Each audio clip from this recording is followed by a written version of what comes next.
Guys, this is Gui Agustini, and you're watching Bad Movies We Love.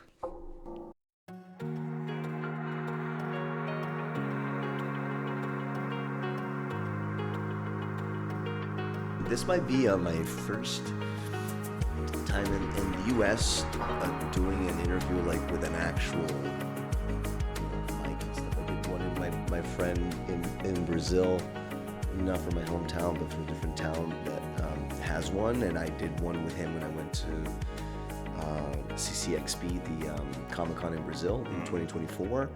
And so he interviewed me at the beginning of last year, and it was a nice setup like this too. But I see it all the time. People do it. I just I've never done it, so it's cool. Yeah, most of the time I work just out of my home office, and I was like, I could technically set this up in the home office, but I'm like, I don't want to have to clean my house either. And I don't have like an actual room office anymore like I used to. So I'm a little bit more like, okay. Hey, when the occasion calls for it. Yeah, sure.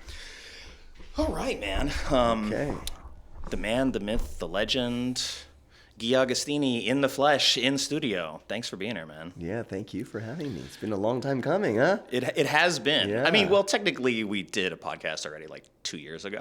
So yeah, but like yeah, but it's been a long time coming to actually like sit down and talk with you about your work as a director, and we'll talk a little bit about your acting as well. And because this is going to be a June-centric episode, we'll talk about X-Men, of course, because it's coming back. And I'm representing again. Yes, exactly. I would be remiss in my duties if I didn't at least talk to you a little bit about X-Men. But I got to watch, I want to say like a dozen of your movies, something like that, maybe 15. There was a couple that automatically played after the ones that I pushed play on that you didn't send me, so I watched those as well. Jesus. So I feel bad like stuff, I'm sure. Yeah, I feel like I got a good education in your work. The first one I jumped in on though was Coming to Terms. Yeah.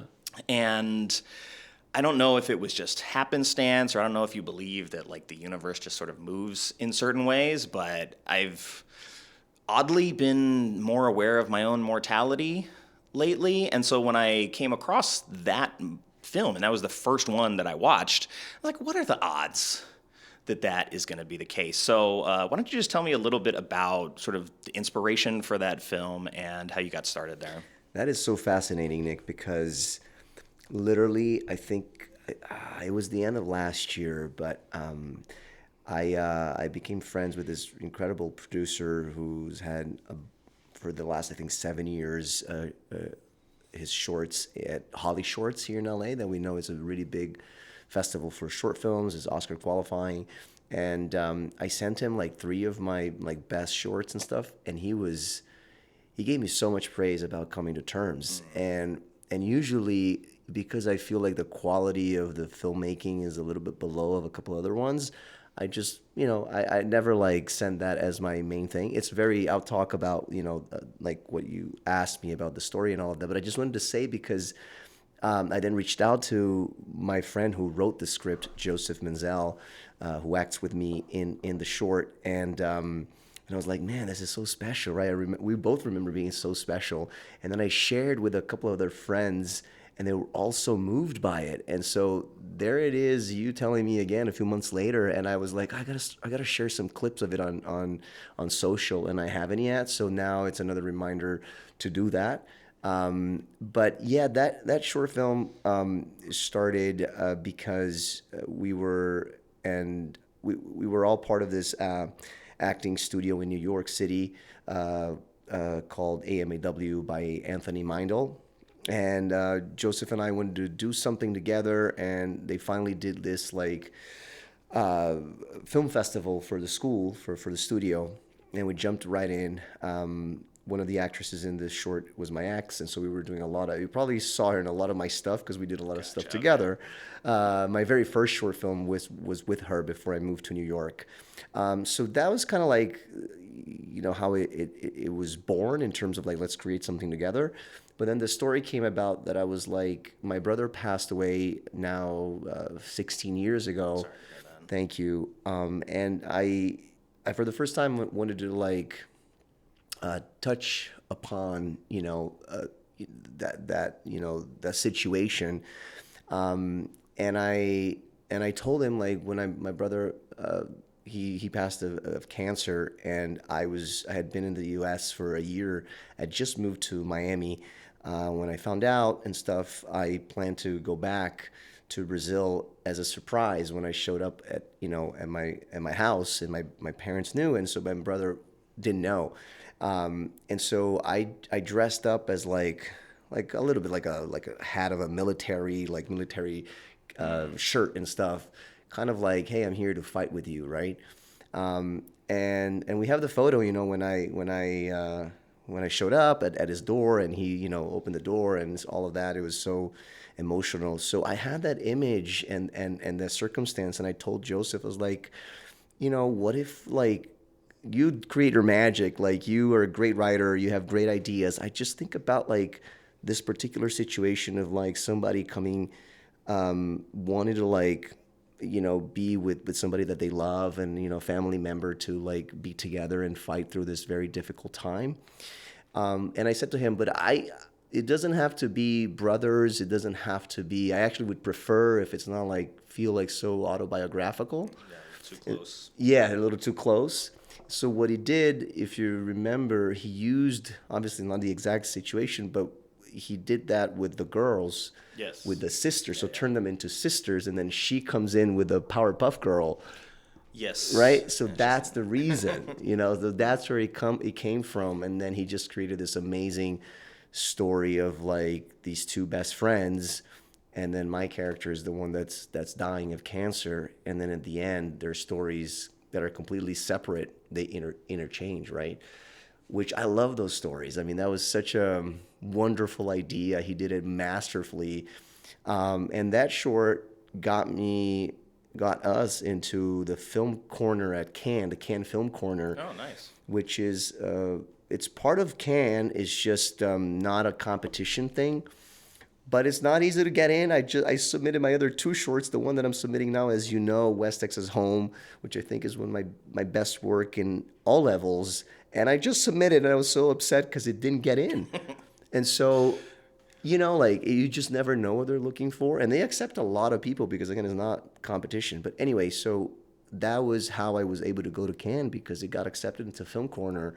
And I was there, and we also screened at a couple other, not super big festivals, but the Manhattan Film Festival, it's very prestigious. And so it was very special to me. It was very nice.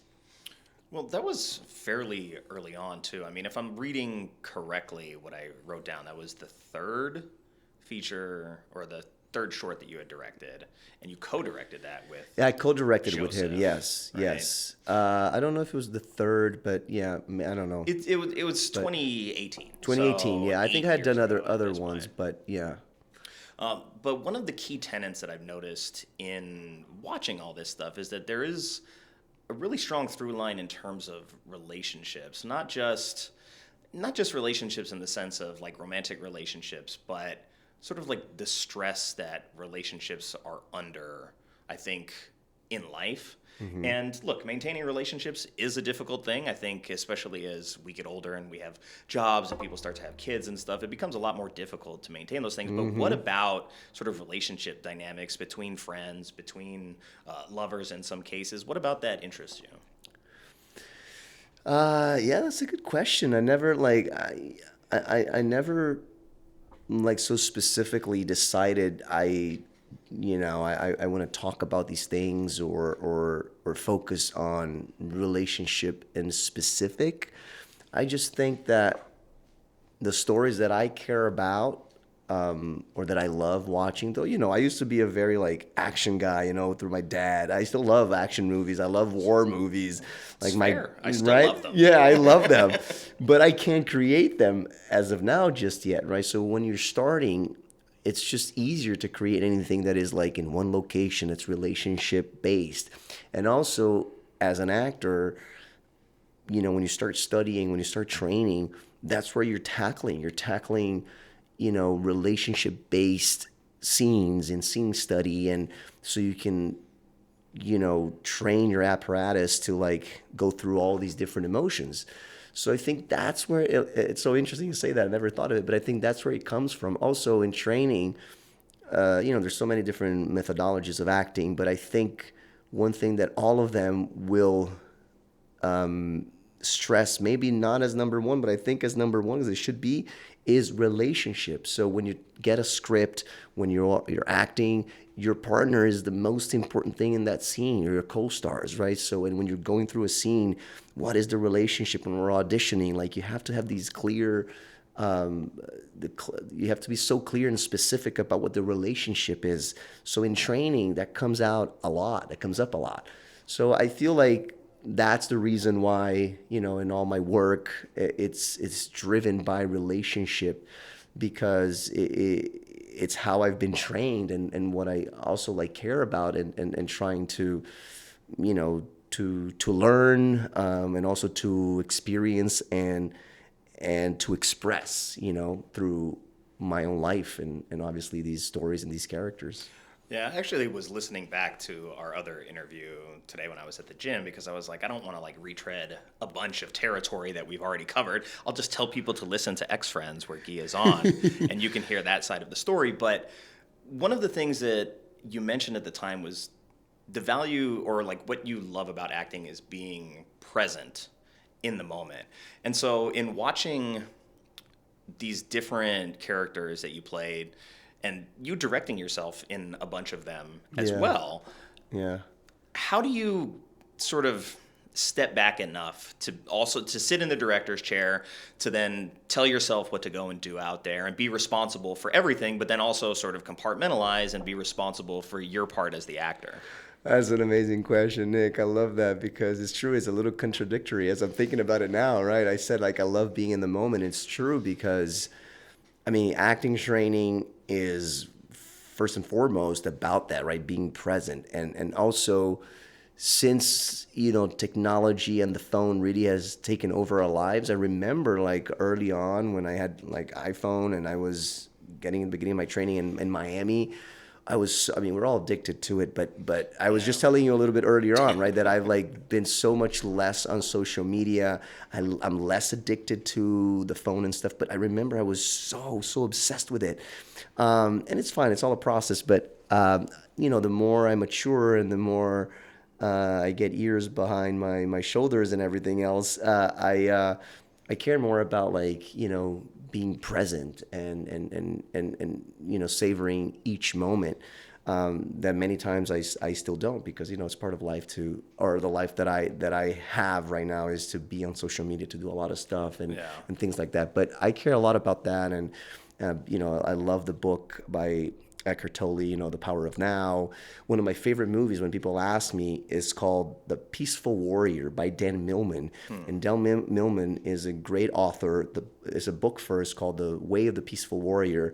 And that movie, it's literally the power of now, but through the lens of an athlete. And also he uses one of the characters' names is Socrates, almost as like the legendary philosopher Socrates, right? That like it gives all these amazing life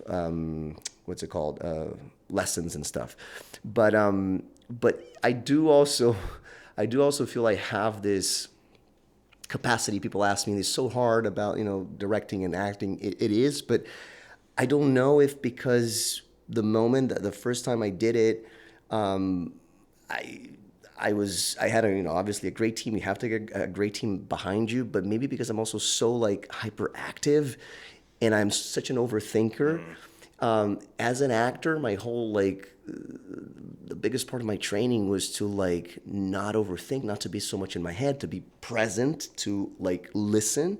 And so when I have so many other things going on, I don't focus so. Obviously, I prepare. I always prepare. I'm an athlete, so I'm all about preparation. But then I love that chaos that is going around me, and then when I don't have time to overthink too much, I do all my preparation. As you hear all the great actors, which I'm always striving to get really close to, they all say you prepare, you do everything you need to do, and then when you're there, you let it all go. And that's how I feel when I'm directing, because like you said, when you're a director, you are the captain of that ship, and every plot problem, everything that's going on, you are responsible for. And so, there's so much going on, and the moment it's on, boom, it's amazing, because then it's like, it's just like, I just feel that, and yes, it can be tricky, you call cut on yourself sometimes or whatever. That's, I learned through the years of like having people that you trust behind that camera as well, so then it's not weird for the other actor and stuff like that. So, but I personally believe that my acting gets better when I'm doing both. That's interesting. I mean, you are sort of tackling one problem from two different angles, both as, behind the camera, needing to block, frame what you want to see out of yourself. Yeah. So you kind of get a chance to be like self-critical. And then what you said about preparation, I mean, it's not too dissimilar from athletic training, right? The idea is that you train and you train and you train, so that way when you're in the pressure moment, you don't think about the thing that you need to do. You just do the thing that you need to do. You make it reflex, right? True. Muscle memory, yeah. Yeah, but you mentioned influences, and so I kind of, we had a fork in the road here where I was going to go one way. But since you brought it up, I do want to know, like cinematically, you mentioned action movies, but do you have like big inspirations that when you're either directing or when you're writing something or when you're going to be in front of the camera, like are there inspirations that you pull from? You mean like to tackle a particular role, or when I'm directing about like the project, or well, like growing up, you watch a lot of movies, obviously, sort of. If we cut our teeth on action movies, we're going to have sort of a natural like inclination to like action. But are there certain filmmakers who stylistically influence the choices that you like to make when you're directing? Yes, but they have changed. They had like, because in my teens and all of that, in my early stages, I was full on an athlete, and acting had nothing to do with my life. So I just enjoyed it as a viewer. And like I said, with the I didn't know anything about directors. Obviously, a couple of the big ones, Spielberg and all that, James Cameron. Yeah. But I was not like a cinephile. I didn't know about the specifics, and it was all through my dad. And then when I started, in my early 20s to get into acting, obviously things like another movie, when people ask me about my favorite movie in the larger scale, I always say Titanic.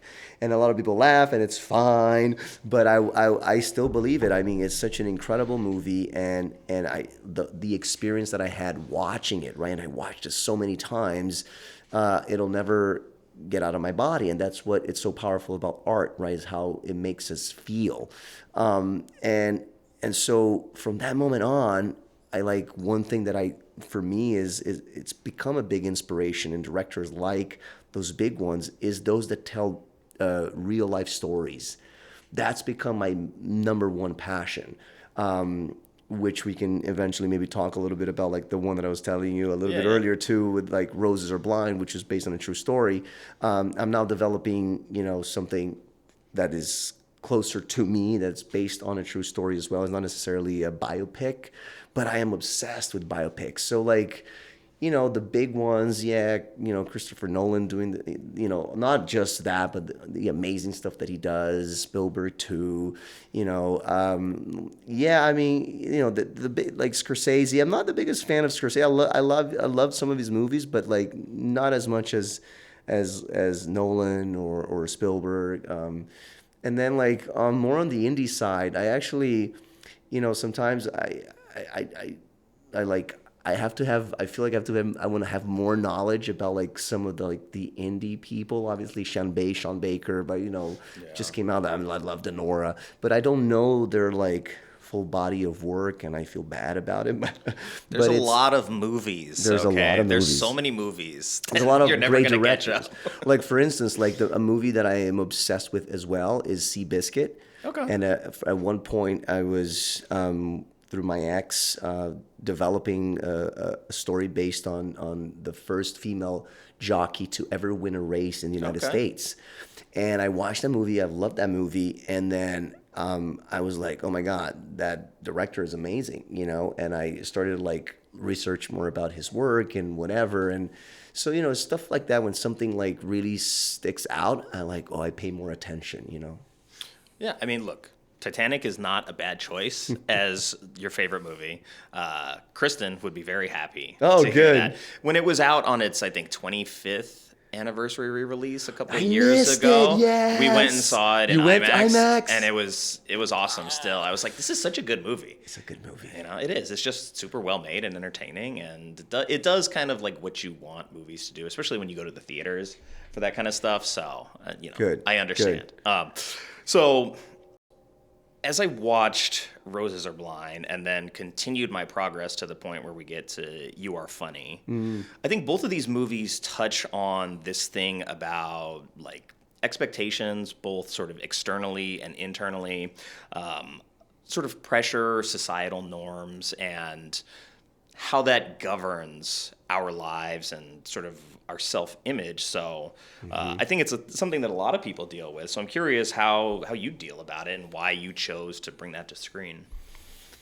Yeah, no, for sure. I mean, the social pressure, yeah, it's a real thing.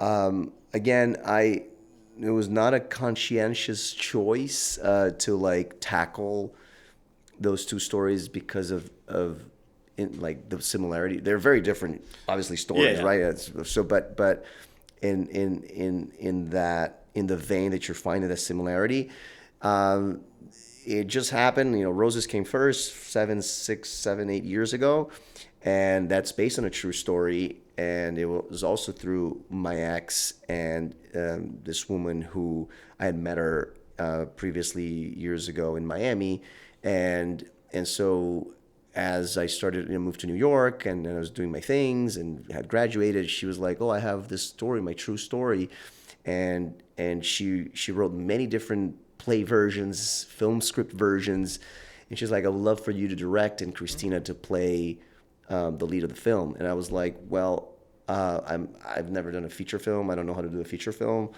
and so I said, "Well, let me read it." And I was reading a few of the versions, and though she's not necessarily a film writer, Yeah. I'm like, this needs a lot of work, but the story was fascinating. I was like, this is real, really, so then like it bursted that like that fire that I have about true stories. And I said to her, listen, what I can do, and I had done, I don't know, a handful of short films at that time. I was like, I can do a short film and we can do it as a proof of concept and blah, blah, blah. And so she was so into it. And then I started to work with her in the structure. I also had studied a lot film script structure. I'm not a writer. I have written a few things, but I always say I don't consider myself a writer. I partner up, I collab with writers because dialogue is really difficult to write, and creating stories, ideas, it's to me so hard. But I studied a lot, the process of it and the structure and all of that. And so I think I excel in that part, which I think is the easiest part, because when you have something written, it's always easier to like, come get feedback or give feedback and stuff. But that is my forte. And so I was like, let's I can help you restructure this for a short film, and then we can rewrite some things together. And then I had a great friend of mine who's a great actor, but also a great writer, who like came in and like rewrote a lot of stuff. And that's how we got to that script. And then we shot it, and I had, incredible actors who were former teachers of mine in New York. And it was an incredible experience. And, up to this, to this point, I'm very proud, obviously, of that short. Now, things have gone a little south, and it's unfortunate. But that's how that came about. And it was always with the intention of creating the feature film, which I now have been bought out of after 8 years. And in a very, very disrespectful and very shitty way of how it all came about. So that's what I just wanted to point it out, because it just really happened. We literally just finalized the agreement and all of that. And, it was very hurtful, how it all came about, because I not only love that story, I put in so much time, so much energy, to then just like, for that to happen the way it happened, especially with the woman who I've like spent 7 years pouring so much energy into. It was devastating. But that's just to show you, it's like, it's life, it's business. People were always, do things that we're not expecting sometimes, unfortunately, in a not very nice way. But I'm happy that I'm actually out and made the best happen to them and to the movie. But so that's how like that story, I had nothing to do with like, oh, let's create this kind of like story. It just came to me, right? And then You Are Funny was written by Ashley Felina Rose, who's a friend that I worked with during the HBO The Time Traveler's Wife that I was a part of in New York. And she was like, oh, I've been away from acting, but, she's a musical theater person. She's been acting for her whole life, but she had taken a big break. And we became good friends. And she's like, I have this script. Like, do you want to take a read? I was like, yeah. And then I read it, and it was so funny. She's very funny. And then we started tweaking things, and working together. And I was like, oh, I think we can do it. I would love to do it, be a part of it, and direct it, because the one thing that I've been trying to do since I created my very first short is that all the stuff that I'm going to pour time, energy into, I want to direct, because I'm passionate about directing and I want to get better. You know what I'm saying? Yeah. So when I put in money, when I put in time, unless like people are asking me to act in it, that's totally fine. You know what I'm saying? But like, it's volunteers are always welcome. If they have a good story, they have a good director, they're gonna do something, please get me in. I'm down. But when we're developing something and I'm gonna, I want to do that. So that's how that story came about too. She had already written it. We just like tweaked some things and rewrote a few parts. But that was all Ashley. Yeah. It is funny, and I think you're funny on screen. You have a good comedic presence, and whether it was, I think, forgive me if I butcher the name, but I think it was the Unicorn Diaries. Yes. I went to the premiere there. Yes. Elsbeth, right? I think you have a good knack for comedy because you have a good like energy about you, and a lot of these characters. I mean, even I think Not This. Yeah. Is the one that I was watching, and I was like, this is ridiculous. I won't spoil it for people that haven't seen it. Yeah, you guys can watch it. You deserve to laugh the way that you're supposed to laugh at that. But, yeah, you have a good knack for, I think, comedic presence on screen. So I'm curious, like, because you came up with action movies, like, were you the person that was, like, the funny guy in your friend group, or were you the athlete guy? So those are, like, two separate things. Yeah, no, that's very interesting. No, I was never the funny guy. I still don't consider, thank you. That means a lot to me. I don't consider myself like funny in that way. Like I always say I'm definitely not a comedian and stuff like that. But that started to come about when I, in New York, started to do, bigger short films, and also like just little clips and scenes they're like short films, but I try to differentiate them. I call them little like scenes that I just wanted to like practice and create material for myself. Yeah. I forget which one was the very first one, but I'm like, I want to do something comedic because I'm drawn to drama, big stories, big life stories, and that was my short film. My first short film was about that. So I was like, let me just dabble into like some comedic stuff. In training, there's always like comedic scenes that you do and stuff like that. A little bit of improv that I had, had experience with. So I forget which one was my very first one, but I got like good feedback, and some of my friends, they were like, yeah, man, you're funny. Like you have this thing, and I'm like, yeah, maybe I have this thing like that is not a comedian, but there's a timing, there's an understanding about comedy. I think because did watch a lot, and studied, and I just like situational comedies. That makes sense. So I think like I put myself in a lot of those, and then I started to create many of them where I was able to actually have a comedic reel, like a demo reel of all the stuff that I've created. And then I've gotten good feedback. And so I was like, well, maybe I do have a little, I don't know if it's natural, it's definitely trained, but it's a combination of both that I can live in that world that is not like, again, a comedian who's actually stirring the ship in a sitcom or whatever. Yeah. You know what I'm saying? Yeah, I mean, a lot of it too, I think, I don't want to like say necessarily dark comedy, but a little bit more like a little drier, a little satirical, but Yes. still works pretty well. And I think sort of playing in that area of like the dialogue is going to be very intentionally loaded to be funny, but the performance is going to be a little bit more muted and toned down. It's not going to be like over the top, right? It's not slapstick. You're not performing in that way. Yes. And so I am think drawn to that for sure. so I think maybe because I know you a little bit, like seeing you sort of like deadpan some of these lines that you're doing, I'm like, I don't know. I find it very funny. So I mean, Yes. I can understand the feedback from your friends there as well. I wanted to ask you a little bit about sort of shorts and features because you mentioned this one film you're kind of developing as maybe like a proof of concept. We saw that, you mentioned the feature rights getting bought. Do you look at your work doing directing, acting, producing, editing, all this stuff? You don't have to be a writer as well. You do plenty. But yes, go for writing if you want to. I wish I was. I'm telling you, you have so much power for all the actors or creators who are writers. This is amazing. I'm just, yeah.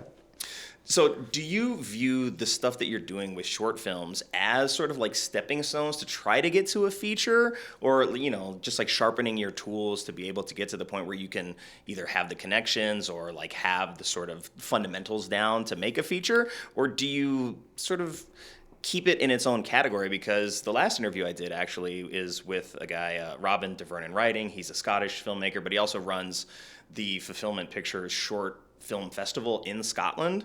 And so I was just talking to him about sort of his recent short film that got finished, and now he's developing a feature, but his festival is very much focused on shorts and still sort of like maintaining the art of short films. So like, how do you balance like wanting to make a feature, but then also like sort of respecting the nature of a smaller story? Of a smaller story, yeah. Well, I think it's a little bit of both, but now, like at this juncture of my life, it's definitely there is another short that I'm developing, that hopefully I get to do it, probably not this year, but maybe next year. But that I'm passionate about, and I'll do it. Like I want to do it at the scale. I don't want, like, my thing is like I always want to keep going up, right? Climbing up the ladder. So West Texas Home, like I said, I think unfortunately we haven't been getting positive. I guess not feedback. It's just positive response for the film festivals. But again, Gotcha. I'm aiming like at the Oscar qualifying festivals and just like higher festivals that I had not done previously. But I wanted to be at that level and more, right? I always want to keep going up in terms of the, quality of the production and, and the people working in it, et cetera. But for me now, it is a stepping stone. I want to do my first feature. I want to direct my first feature. Obviously, I want to be in features as an actor, but I do want to have the experience of directing and acting in my first feature film. That's like a big goal for me, right?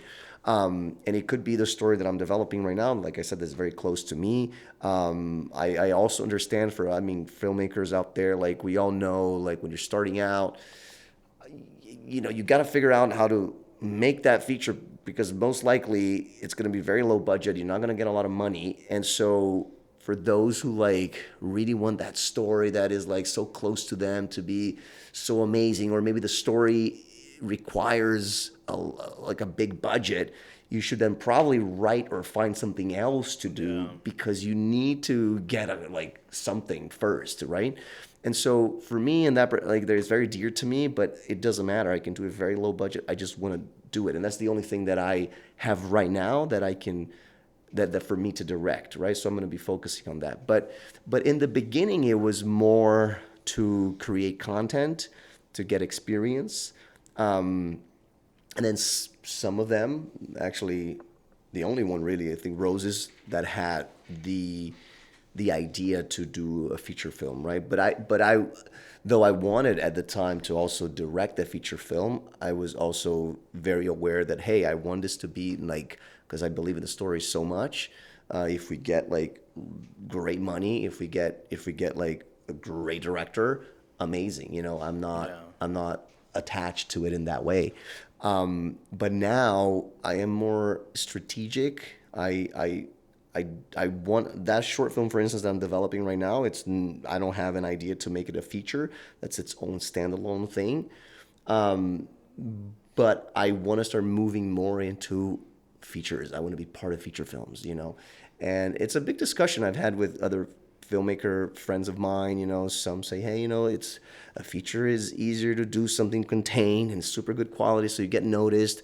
A bunch of other people say, no, but you can't distribute shorts. I mean, you can, but not really. Yeah, it's and tough. And then you a feature film you can sell. I mean, all these things is like you have both sides of the story. I'm like trying to figure out, but I don't discount it because I don't know. I forget her name, but if you remember that movie, I think 2 or 3 years ago, Netflix movie called The Power of the Dog. Yeah. Cumberbatch. So apparently I went to a talkback. I went to a screening with a talkback, and I think it was the director who I think she had directed maybe 1 or 2 movies. Jane Campion? Yes, Yeah. Jane Campion, right? I might be butchering here the information correctly, but I know that she did a short film. I think if I'm not wrong, she did that short film in order to show and to prove that she could direct that feature film. Oh, it went away. Oh.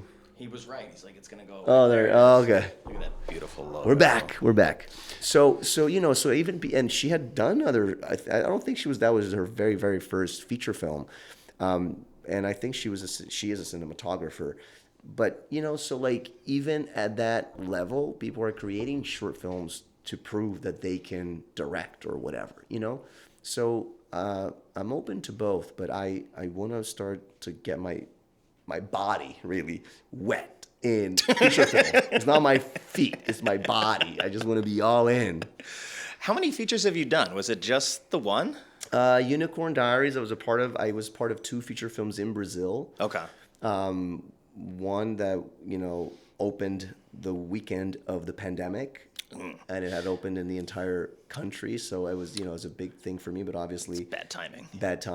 It was a comedy, actually, and then the other one is based on a true story of a Brazilian jiu-jitsu fighter, named Fernando Tererê. And I don't think it came to the U.S., but it was it is still on HBO Max, but Brazil or Latin America only. And that's an incredible movie. I actually played an American FBI agent, like an agent, because he comes to the U.S. and he gets arrested here. And so those are the 2 feature films that I've been a part of in Brazil, and then Unicorn Diaries, and yeah, that's about it. I did notice some Brazilian jiu-jitsu in a couple of these films.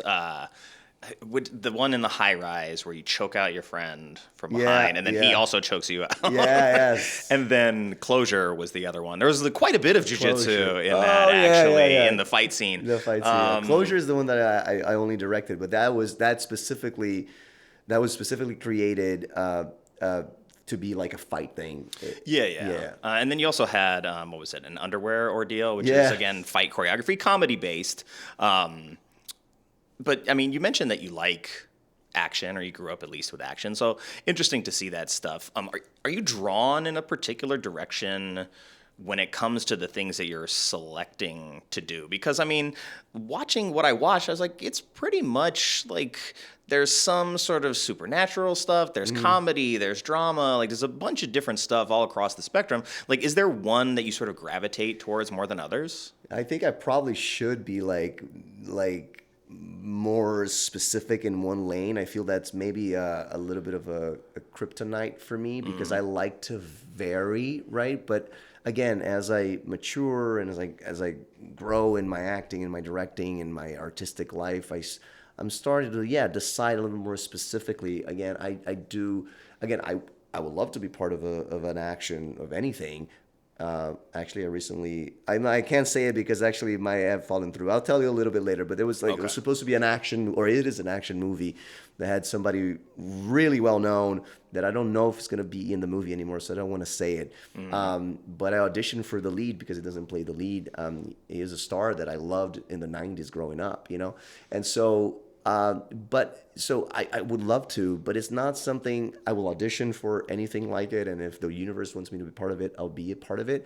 But in terms of like creating as a filmmaker, I'm not going to go that direction. I think my lane is just like beautiful, uplifting, true stories, you know. And if they're not true stories, that's fine too, you know, as long as like I think it's going to be more relationship based. But also not like very slice of life. I am not particularly drawn. I respect it, and I've seen some that I'm actually like, whoa, I actually like this. One of my great friends, you know, she's a brilliant filmmaker, and her movie, I told her, look, this is not my style, but I honestly really like it. And I recently watched another one called Intrusive Thoughts. That same a friend that I mentioned about the short films at Holly Shorts, Coming to Terms, he produced that movie, and it's really good, and it's also not my style. It's just a little bit slow, and it's like the slice of life thing, and like I'm drawn to like Marty Supreme stuff, shit happening, boom, in 10 minutes something drama, happens, high stakes. yes, and shit turns out, you know. Or, you know, could be, there's slow moments too, obviously, but like one battle after another. I mean, I'm talking about big scale stuff, but I like stuff to happen, right? But I think it's going to be more like Roses Are Blind style. I would love to find stuff that is like wild relationship, like, but crazy and stuff, you know, turns. I also like thriller. I love thrillers. So I remember like Bone Collector, one of my like I love The Bone Collector. I've been told it's a bad movie, but I'm like, I'm going to do it on bad movies we love. Oh my God, do it. Please, it's going to be... Do it. You should do it. You should come on the show all right, and I'll do that. I have to rewatch. It's been a long time, Yeah. but I love that movie and suspense and thriller and stuff. So and also because like as a filmmaker too, we know that like the thriller / horror genre is just so big and easier to get in. So everybody's trying to target that. And now I'm collabing with a friend of mine who, incredible writer, has this amazing script that I'm obsessed with. And hopefully we'll find the money to make it happen this year or next year. And I'll get to be a part of it. And it's in that vein, thriller, very like thriller with a little bit of horror, but you know, but that's something that is, cool. It's just, a really good director recently who actually cut my director's reel, which I have not posted yet, but I've been delaying. But I was like procrastinated for 2.5 years. I started doing it myself, and then I found this. I knew about this incredible director, Samuel Gonzalez, and then I reached out to him. He's awesome. He teaches at UCLA. He's very talented. A lot of like genre, very like, you know, horror, gore stuff. And he tells me, look, you just like, I tell my students all the time, like, you just like, don't go direct to drama. Nobody's going to buy it. Like, and I get that. I'm still like, the one that I'm developing is so much more drama. I'm like, I'm okay. It's fine. Like, I don't, you know, I'll do it that way because I'm passionate about it. Right. Yeah. But if you like, and you have like inspiration to go into the thriller horror genre, oh my God, just do it, you know? Yeah, I mean, it seems like there's more sort of like developmental stuff with horror and thriller because it is a more bankable genre in terms of getting stuff made. So I understand why you would want to lean that way to like get something fully produced and released. In talking to a lot of indie filmmakers and seeing sort of like the stories they want to tell, I've seen personally, I mean, Chandler Levac, Toronto filmmaker, she told this story. I went to see, I saw her new movie, Mile End Kicks, like a couple days ago. And then she had I Like Movies, which was last year or the year before. Wow. But really, it was like a 2022 movie that was like, it took her 2 years to get it to come to LA. So she like toured a couple cities in the States. And so she was here in Santa Monica and I went to see it. But like hearing her story about like how long it takes to actually like get that done, you know, it takes a while. So I mean, well, but she's had already 3 in like 4 years. I think there's one more, but it was 2 at least that I know of. Okay, there might be another one. That's amazing. She's doing fantastic. Yeah, it's something that like is not readily available. So like even when it comes to like, oh, the movie is distributed in the States, like it's still a little bit difficult, but the one before it had some moderate success when it actually like finally released, but it was out in Canada for like 2 years. Oh, wow. So my friends in Canada are like, you guys still haven't gotten that yet? So it is interesting to see just regionally too how things work like that. But speaking of regions, you're Brazilian, right? You said you had done some Brazilian films. When it comes to like your directing work or like the characters that you end up playing in some of these shorts, I mean, I don't know if you like ever directly like played somebody that identified as Brazilian.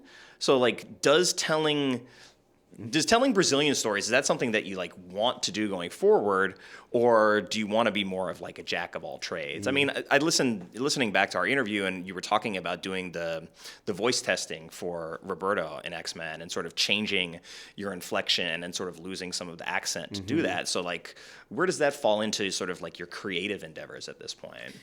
Yeah, funny enough, part of also like that, growing and maturing, and it's like I had heard it for so many years through my studies and my training, and with the Latin thing always being, obviously it's part of who I am, but I think early on I leaned so much into, because I knew the accent was an important thing, and so not because of culture. Like, I'm very patriotic. I love my country. I love being Latin. It's not about that. It's just that I knew when I decided that I want to be an actor and I wanted this to be my life, that if I had a thick accent, it's going to be an impediment, right? Even at the time, which is like 2010, there was already having openings for, Latin people or like minorities, right? And it continues to have, obviously we all want more, but we can't deny that since 2010 to right now, 15 years later, like there's been so much opening, which is amazing. But I knew that if I am able to neutralize my accent and have, and be able to put on an accent, I would have more opportunities.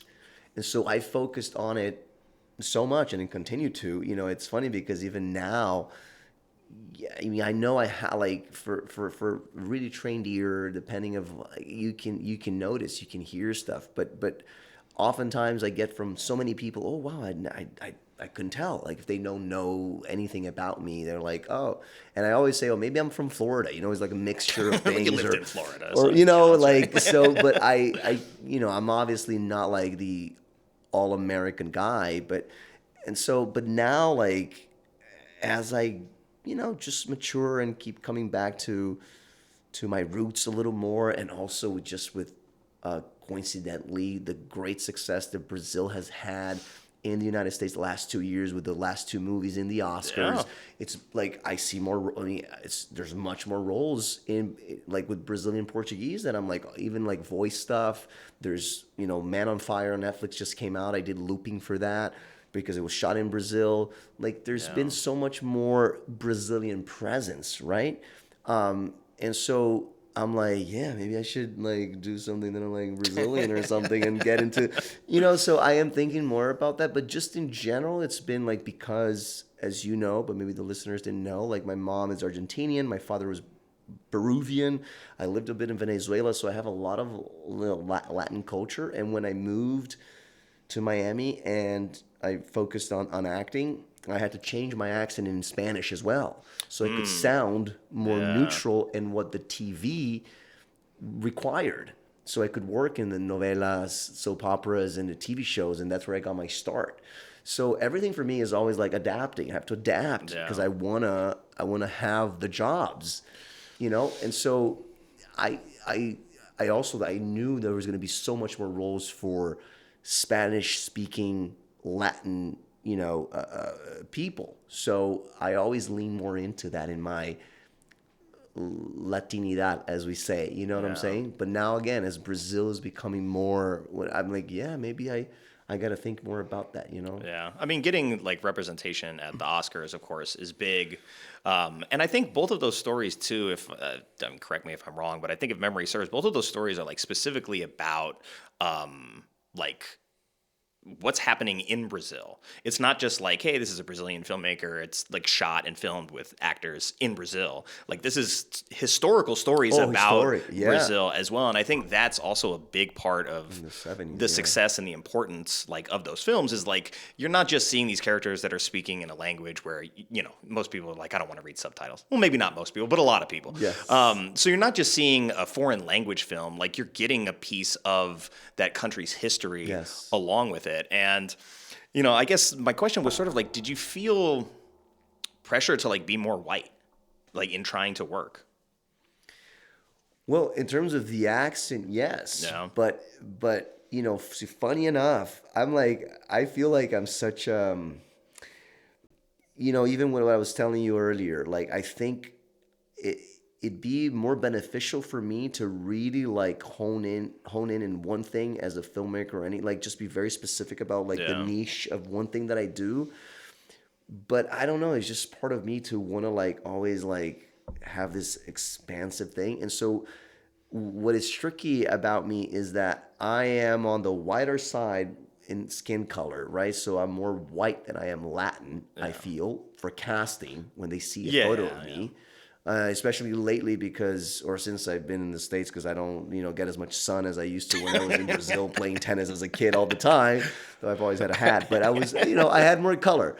But so like, you know, I'm already like coming off more, if you just see my photo, as an European, whatever, you know, that is whiter than it is Latin, right? And so, but the pressure to be white in that way, it was just, I don't see it that way. It was just like the accent, which to me makes sense. I mean, I want to work in this country in this language and have more opportunities. So I want to be able to truthfully be received as an American. And then if I want to change and I want to have these skills, then I want to have, you know what I'm saying, which is accent, which is, I'm not the greatest at, but I've at least now have a couple in my pocket, you know, but some people are so talented with like doing so many different accents and changing, you know? I mean, you're very multicultural as well. I mean, even within the States, you've lived in like 3 or 4 different states at this point. Yes. So, and regionally very different too, like Miami to New York, California. Yeah. So like really, I think checking a lot of boxes there. I mean, I'm surprised you're even in town to do this interview. Every time I see you, you're traveling somewhere to do like Comic-Con or working or something. I want to ask a little bit about sort of timeline trajectory, because a lot of the stuff that I watched in preparation for this interview is pre-X-Men. Mm-hmm. See, we got to X-Men, I told you. Mm-hmm. So a little bit pre-X-Men, and then now there's been a couple of years. It's been 2 years since the show finished airing, actually. I think the end of the show aired like 2 years ago next week, something like that. Great to know, because I made a post about, I think it was episode 4, when it was 4 years of episode 4, episode 1. Yeah. I always like to do that, like 2-year anniversary. And then I did, I did episode 5 because it's so monumental, but also because I didn't realize that one of my favorite lines in the show that is said by our great Leonard Zan, who voices Rogue, is in that episode, and I forgot that I was actually in the episode. I mean, I knew that was part of that scene, but I didn't know that scene actually happened in episode 5, where she looks at Roberto and says, hey, Romeo, the odds may be bad, but the cards are always in the X-Men favor. And it's my favorite line of the entire show. So anyway, good reminder, because now next week I'm going to do another post, because that's a big moment for Roberto, if you remember. Yeah. I think the 15th is that the end of the show. There you go. Maybe. Perfect. I don't know. I'll look it up. I think that's what you said in the other episode that we did. But I'm curious, like, what's changed for you in terms of how you like approach doing the directing work? Because now, like, you do a lot of the cons, so you travel a lot, right? You had to be back in studio recording again for X-Men. You've gotten more work. That I've been to the premiere for one of these movies. So how has your like relationship to directing changed sort of post X-Men? Well, so it's changed, not necessarily because of X-Men, but just circumstances of the industry and life. So for, you know, filmmakers and people who know a little bit about the industry, in 2000, 23, we had a big strike, Yeah. the actors' strike, and we came back literally, I think, January 2024, which is when I shot West Texas Home, which is my last short film, right? That I haven't premiered yet because I've been submitting to these bigger festivals since last quarter of last year. But that was the last thing that I directed. It was January 2024. And then I booked Elsbeth that same month, and I shot it in February, I think. It was the last thing also on camera at that level that I did. It was all like beginning of 2024. Okay. Then March, X-Men comes out. You know, the industry was recovering. You know, I didn't have a lot of auditions. I'm working, like, my reps were not, or one of my manager at the time was not, you know, I guess the industry, but not the greatest. I wasn't very happy. So I didn't get a lot of opportunities, but also because of the strike, though, yes, I traveled a lot and all of this, but I had to go back and teach tennis again more than I had before. So 2024, yes, I did a lot of cons. Then last year, it just, economy, you know, our lovely economy. Yes, let's not get political, but you know. Read between the lines. Yes, the man, and I don't know if we can call him a man, but that thing that we have in power, and, you know, it affected, you know, the whole industry and stuff like that. And so last year, even more, I was like teaching so much tennis.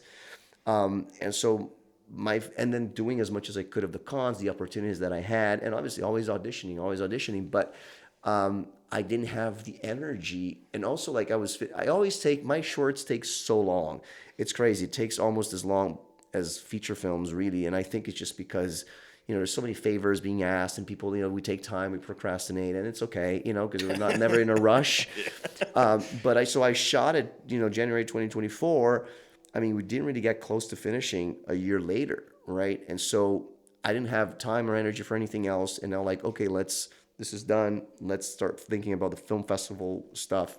And then I was just so, you know, busy and energetically drained by having to teach and having to do all these other things, that I didn't do anything creatively that way. I wasn't, you know, and that's why I was like fortunate enough that a few other things that I can't really talk about right now happened, which is amazing, you know, in the voice world. Also, some other things not related to the entertainment industry.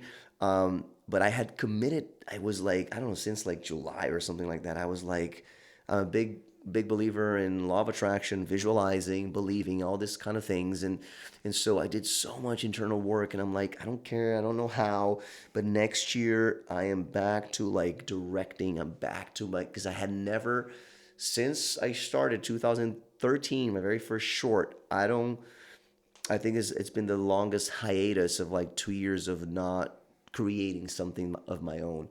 And I wasn't in an acting class and anything, like, and I wasn't like acting, the voice stuff, but it's also sporadic.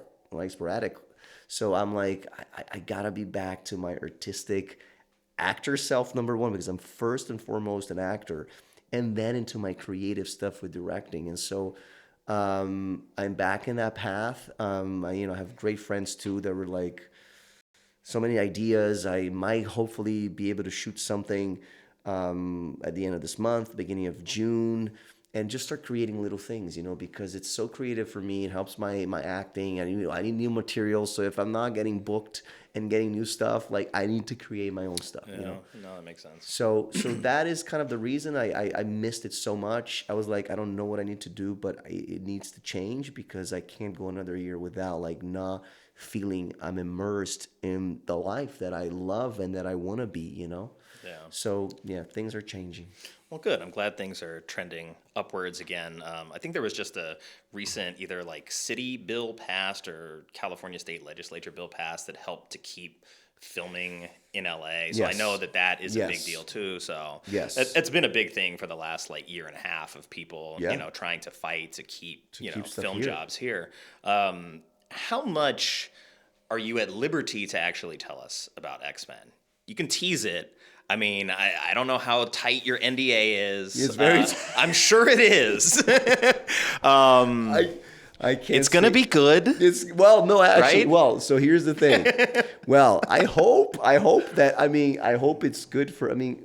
the judges are you guys, the audience. So I truly, truly hope that people respond, as positively as they did season 1. And I get it, like we all for like how it's so hard for any movie sequel, any show to like go above. The bar is high. Yeah, it's super high. So it's okay. I'm not expecting it to be, oh my God, this is even better. But as long as like, oh my God, this was good. This was entertaining. This was like, it hits people, in a deep way as the first season did. I am more than happy, But I honestly, I can't answer that for real because we don't get to see everything. Yeah, that's fair. That's Our fair. characters are not in every episode. In fact, like we watched the first season when they did the premiere fan event. You get your lines separately from everybody else. So that was the first time we had seen, all of us, like everything, like all the episodes. And I think they screened at that time 3. We don't know if we're going to get another like premiere event like that yet. We don't know, honestly. I hope so too. So. Did you feel fulfilled returning to Roberto? Yes. Oh my God. There you go. No, for sure. I mean, the thing is like people did. I mean, I can't remember when exactly they announced that, but like because I came in. I think it was the last one to come in for season 1. It was 2022. Or one of the last ones. And I think it was still 2022 or maybe 2023. I already knew that season 2 was happening and we already started working on it. So it was kind of like, together. And so, I was obviously very happy. I want to be in how many, hopefully we get 10 seasons, hopefully we get at least 5 seasons, but hopefully 10. And I want to be in all of them, but who knows, Well, I appreciate your time, man. It's always a pleasure talking to you. So I'm glad that we got to do this and we got to do it in person because I feel like this is a sort of more holistic way to do the interviews. Yes. But yeah, I appreciate you, man. Dude. Thank you so much. Thank you, Nick. This was amazing. Thank you for having me. Do me one favor. Yeah. Look at the camera. Say this is Gui Agustini and you're watching Bad Movies We Love. Oh, that's it. All right, guys. This is Gui Agustini and you're watching Bad Movies You Love. Or We Love. We Love. I'll say it again. All right. This is Gui Agustini and you're watching Bad Movies. Oh, shit, I can't even say it now. See? All right, here we go. Take 3. Guys, this is Gui Agustini and you're watching Bad Movies We Love.